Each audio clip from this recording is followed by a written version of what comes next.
দাদা আপনার নামটা আগে একটু বলুন। আমার ভালো নাম হলো ইমামুল শেখ, ডাক নাম হলো লখাই শেখ।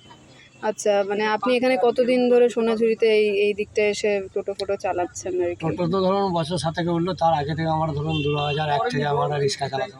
এবার প্রথমে তখন আসতেন তখন পরিবেশ কেমন দেখতে পেতেন? তখন পরিবেশ খুবই ভালো ছিল, এত নোংরা এত গ্যাঞ্জাম হতো না।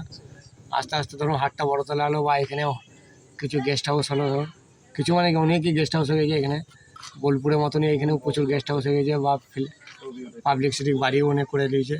তখন থেকে না জমি মানে চাষ হতো, এখন ধরুন আস্তে আস্তে এই গেস্ট হাউসের জন্য ভিড়টা হতে লাগলো, বা হাটটাও আপনার বড় হলো, এত বড় হাট ছিল না।